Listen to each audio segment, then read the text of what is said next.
Eh bien salut tout le monde, c'est Matt-F1, on se retrouve pour le résumé du rallye d'Australie 2015. Le rallye est connu pour ses revêtements de gravier recouverts de fines couches de billes de bauxite, rendant le début des épreuves spéciales particulièrement glissant en attendant le balayage des routes par les premiers partants. En outre, la proximité toute particulière des arbres de certaines forêts fut souvent fatale aux concurrents sur les chemins étroits et piégeux. En 2014, la victoire a été revenue à Sébastien Ogier sur sa Volkswagen Polo. Le rallye se compose de 17 spéciales réparties sur 3 jours. La première journée comporte 8 spéciales pour une distance de 125,12 km. Les pilotes devront ensuite enchaîner avec les 117,48 km de la seconde journée répartis en 4 spéciales.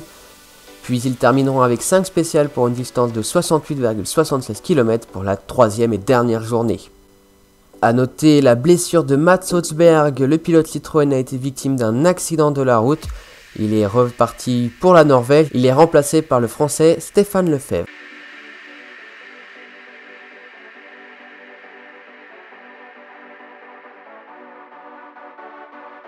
Après les 4 premières spéciales de la journée, Chris Mick est en tête du rallye après avoir signé de bons chronos. Le pilote Citroën a profité d'un problème rencontré par Dani Sordo qui a calé dans une épingle qu'il avait abordée en 3ème vitesse après n'être pas parvenu à descendre correctement ses rapports. L'Espagnol avait signé les 3 premiers scratchs de la matinée. Le leader du championnat Sébastien Ogier a perdu beaucoup de temps lors des 3 premiers secteurs chrono, après lesquels il pointait au 8ème rang mais a repris du terrain dans le 4ème en signant le 2ème temps à seulement 4 dixièmes de Mick.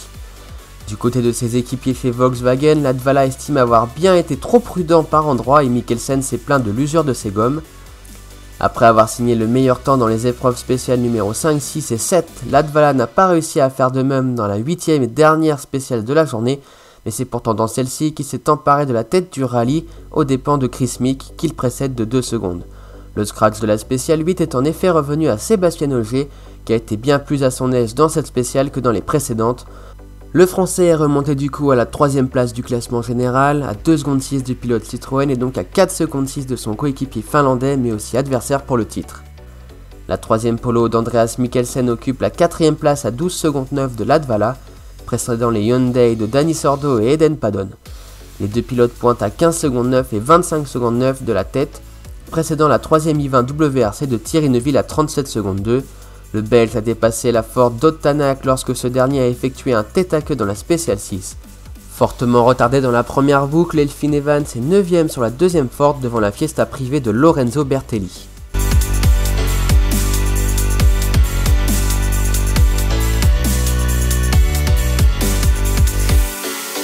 Chris Mick occupe à nouveau la tête du rallye d'Australie à l'issue des 2 premiers secteurs chronométrés de la 2ème étape. L'Irlandais, le seul à rouler avec uniquement des pneus tendres, ne pense pourtant pas que c'était une bonne chose. Eden Padon a signé le meilleur chrono de ces 2 épreuves spéciales, dont le premier passage dans Nambucca et ses 50,80 km. Le néo-zélandais de Hyundai occupe désormais la 5ème place du classement général à seulement 9 secondes 3 de Mick, et devant la Ford d'Ottanak, qui lui a aussi pris le dessus sur l'autre Hyundai de Dani Sordo, qui précède Thierry Neuville sur la 3ème i20 WRC. Sébastien Ogier avait perdu la 3ème place dans la 9ème spéciale au profit de la 3ème Volkswagen pilotée par Andreas Mikkelsen, mais l'a récupérée dès le chrono suivant. Ogier s'est montré ensuite le plus rapide lors du second passage dans Nambucca, la plus longue spéciale du rallye avec ses 50 km. Le français pointe à ce moment à la 2ème place avec 1 seconde 9 d'avance sur son coéquipier et rival pour le titre. Leader avant cette dernière spéciale du jour, Chris Mick qui a coupé la ligne avec un retard de 2 secondes 7 sur Ogier, permettant aux Français de s'emparer des commandes de l'épreuve avec une avance de 3 petits dixièmes. Jari-Matti Latvala ne pointe qu'à 2 secondes 6 de son coéquipier au général, tandis qu'Andreas Mikkelsen reste en embuscade à 9 secondes 1 après avoir en laissé échapper plus de 4 sur la dernière boucle du jour.